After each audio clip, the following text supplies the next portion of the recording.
Welcome to exam मस्ती।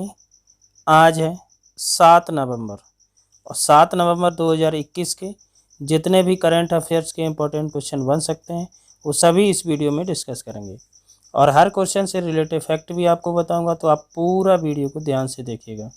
Last में आपसे क्वेश्चन भी पूछूंगा, उसका आंसर भी आपको कमेंट बॉक्स में बताना है। आज की PDF फाइल भी आप डाउनलोड कर सकते हैं। PDF आप हमारे टेलीग्राम ग्रुप से भी डाउनलोड कर सकते हैं। टेलीग्राम पर सारी PDF एक साथ मिल जाएगी और टेलीग्राम ग्रुप का लिंक इस वीडियो के डिस्क्रिप्शन में दे दिया है, तो आप उस लिंक पर क्लिक करके टेलीग्राम ग्रुप ज्वाइन कर सकते हैं। तो चलिए स्टार्ट करते हैं आज का पहला क्वेश्चन क्या है? क्वेश्चन है कि तेजी से चुनौतीपूर्ण व्यापार और कानूनी माहौल के कारण किस कंपनी ने हाल ही में चीन से अपना कारोबार बंद करने की घोषणा की है? किस देश से चीन से अपना कारोबार बंद करने की घोषणा की है? तो इसका राइट आंसर क्या हो जाएगा? राइट आंसर हो जाएगा याहू इंक। क्या हो जाएगा? Yahoo ink. याहू इंक ने हाल ही में तेजी से चुनौतीपूर्ण व्यापार और कानूनी माहौल के कारण चीन से अपना कारोबार बंद करने की घोषणा की है। याहू ने उपयोगकर्ताओं के अधिकार और एक मुक्त और खुले इंटरनेट के लिए अपनी प्रतिबद्धता के अनुरूप लिया है। तो इस क्वेश्चन का राइट आंसर क्या है? Yahoo ink. अगला क्वेश्चन देखते हैं। अगला क्वेश्चन है आपका कि निम्न में से किस मंत्रालय और फ्लिपकार्ट ने स्थानीय व्यवसायों को सशक्त बनाने के लिए समझौता ज्ञापन पर हस्ताक्षर किए हैं? क्वेश्चन क्या है? किस मंत्रालय और फ्लिपकार्ट ने स्थानीय व्यवसायों को सशक्त बनाने के लिए समझौता ज्ञापन पर हस्ताक्षर किए? तो इसका राइट आंसर क्या हो जाएगा? इसका राइट आंसर हो जाएगा ग्रामीण विकास मंत्रालय। क्या हो जाएगा? ग्रामीण विकास मंत्रालय। भारत सरकार के ग्रामीण विकास मंत्रालय और ई-कॉमर्स कंपनी फ्लिपकार्ट ने दीनदयाल अंत्योदय योजना, राष्ट्रीय ग्रामीण आजीविका मिशन के तहत स्थानीय व्यवसायों को सशक्त बनाने के लिए समझौता ज्ञापन पर हस्ताक्षर किए हैं। यह समझौता स्थानीय व्यवसायों और स्वयं सहायता समूह को ई-कॉमर्स के दायरे में लाकर उन्हें सशक्त बनाने में मदद करेगा। तो इस क्वेश्चन का राइट आंसर क्या है? ग्रामीण विकास मंत्रालय। अगले क्वेश्चन पे चलते हैं। क्वेश्चन है निम्न में से किस देश के उत्तर और दक्षिण द्वीपों को अलग करने वाला कुक जलद मरुमध्य हाल ही में खबरों में रहा है? क्वेश्चन क्या है? निम्न में से किस देश के उत्तर और दक्षिण द्वीपों को अलग करने वाला कुक जलद मरुमध्य हाल ही में खबरों में रहा है? तो इसका राइट आंसर क्या हो जाएगा? इसका राइट आंसर है न्यूजीलैंड। क्या हो जाएगा? न्यूजीलैंड। न्यूजीलैंड के उत्तर और दक्षिण द्वीपों को अलग करने वाला कुक जलद मरुमध्य हाल ही में खबरों में रहा है। हाल ही में इलेक्ट्रिक एयर कंपनी की स्थापना करने वाली फ्रीडमैन ने पहली बार इलेक्ट्रिक प्लेन में इस जलद मरुमध्य को पार किया है। तो इस क्वेश्चन का राइट आंसर क्या है? न्यूजीलैंड। अगले क्वेश्चन पे बढ़ते हैं। अगला क्वेश्चन है आपका कि इनमें से किस राज्य सरकार ने हाल ही में 2 नई योजनाएं शुरू की हैं? इनमें से किस राज्य सरकार ने हाल ही में 2 नई योजनाएं शुरू की हैं? तो 2 नई जो योजनाएं शुरू की हैं तो किसने की हैं?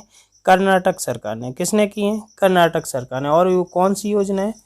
कि कर्नाटक सरकार ने हाल ही में 2 नई योजनाएं जन सेवक और जन स्पंदन। कौन कौन सी? जन सेवक और जन स्पंदन। जन स्पंदन, ठीक है। 2 नई योजनाएं शुरू की हैं किसने? कर्नाटक सरकार ने, जिसमें से एक योजना सरकारी सेवाओं को नागरिकों के दरवाजे तक लाने के लिए है और दूसरी योजना जनता की शिकायतों के निवारण के लिए शुरू की गई। तो जन सेवक ये किसके लिए की गई है?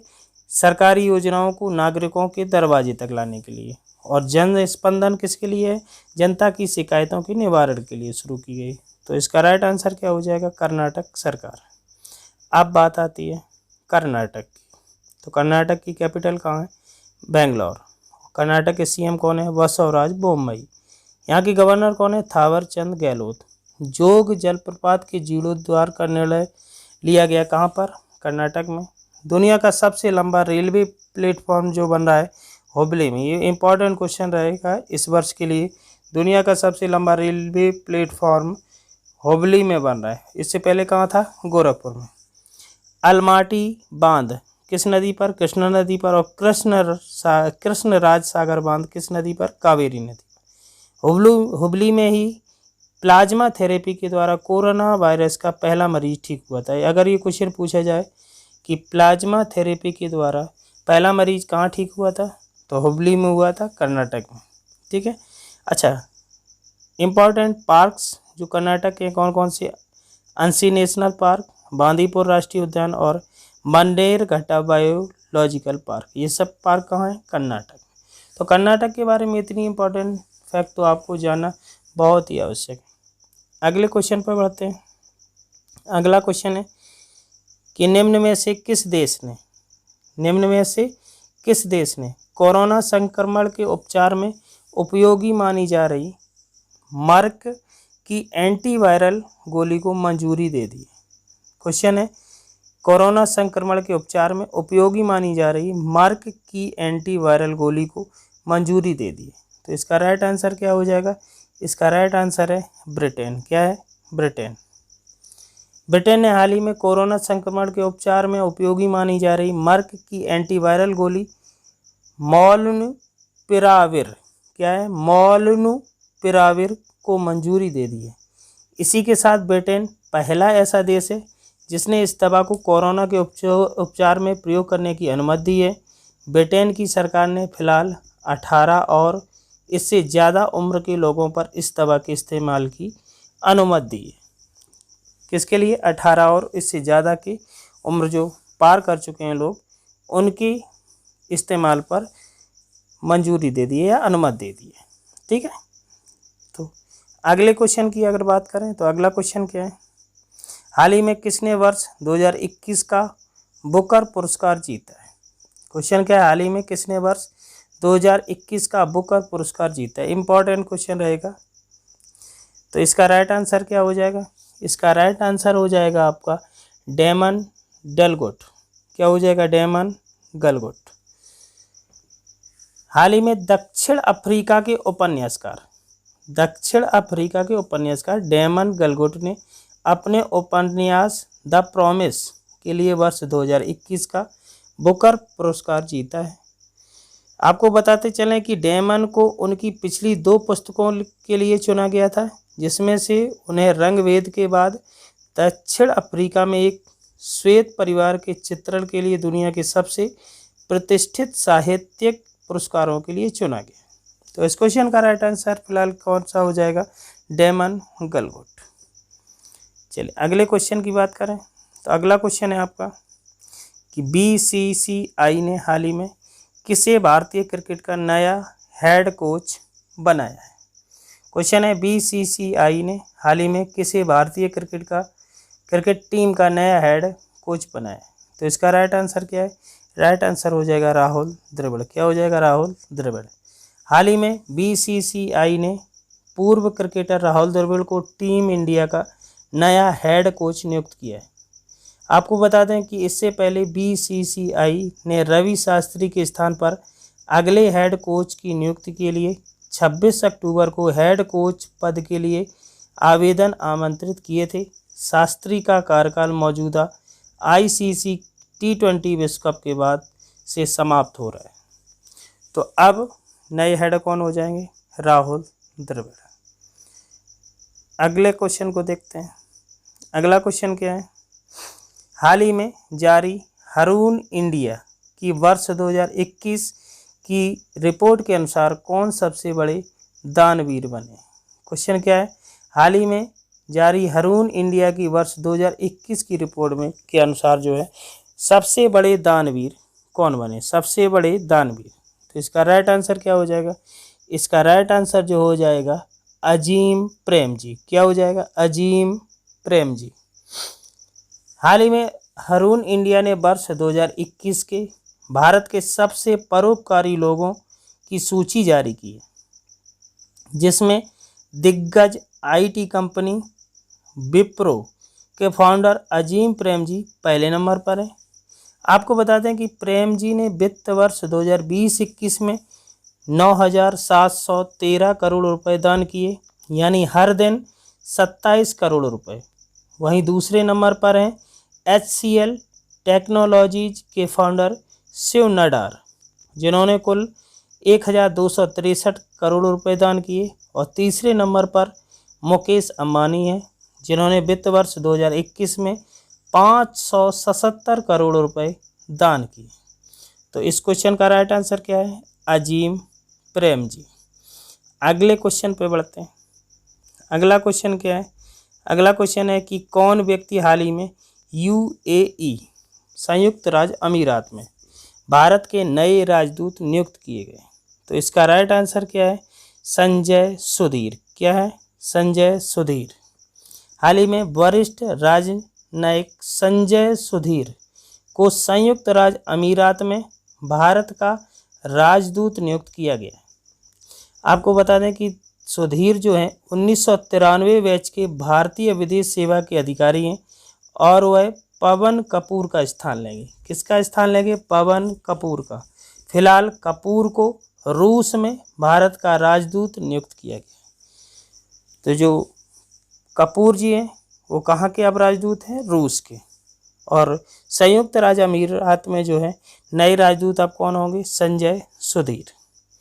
चलिए, इतनी जानकारी होनी चाहिए इस क्वेश्चन के बारे में आपको। अगला क्वेश्चन देखते हैं। अगला क्वेश्चन है कि हाल ही में तमिलनाडु सरकार ने राज्य का स्थापना दिवस 1 नवंबर से बदलकर कितना कर दिया? जो तमिलनाडु सरकार का जो अभी बदला है स्थापना दिवस, तमिलनाडु सरकार ने 1 नवंबर की जगह अब कितना कर दिया है? इसका राइट आंसर क्या हो जाएगा? 18 जुलाई। क्या हो जाएगा? 18 जुलाई। हाल ही में तमिलनाडु की पिछली अन्ना द्रमुक सरकार के फैसले को पलटते हुए राज्य में सत्तारूढ़ द्रमुक ने राज्य का स्थापना दिवस अब 1 नवंबर के बजाय 18 जुलाई को मनाए जाने का फैसला किया है। आपको बता दें कि इसके पहले तत्कालीन मुख्यमंत्री के पलानी स्वामी ने वर्ष 2019 में घोषणा की थी कि समाज के विभिन्न तबकों से आग्रह मिलने के बाद तमिलनाडु दिवस 1 नवंबर को मनाया जाएगा, लेकिन अब इसमें बदलाव किया गया। तो तमिलनाडु का स्थापना दिवस अब कब मनाया जाएगा? 18 जुलाई को। अब बात आती है तमिलनाडु की। तो तमिलनाडु की चेन्नई राजधानी है। यहाँ की कैपिटल क्या है? चेन्नई। और यहाँ के जो सीएम है कौन है? एम.के. स्टालिन।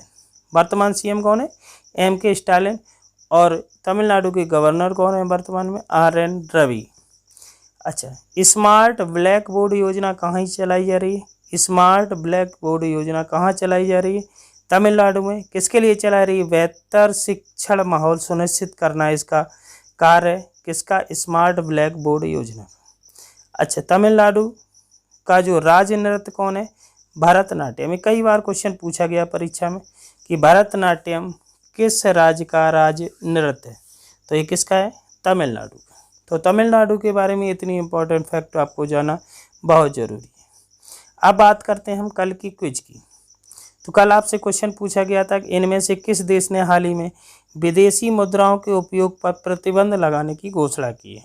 तो इसका राइट आंसर क्या था? अफगानिस्तान। क्या था? अफगानिस्तान। वैसे हमारे लगभग सभी साथियों ने इसका सही आंसर दिया है। आपको बताते चलें और याद दिलाते चलें, जब भी आपसे कोई क्वेश्चन पूछा जाए तो आप उस क्वेश्चन के उत्तर के बारे में कितना विस्तृत रूप से जानते हैं, जितना भी आपको जानकारी हो सब कुछ कमेंट बॉक्स में लिखा करिएगा। अब बात करते हैं आज के क्वेश्चन की। तो आज का क्वेश्चन आपका क्या है? क्वेश्चन है, इनमें से किस राज्य सरकार ने हाल ही में 2 नई योजनाएं शुरू की हैं?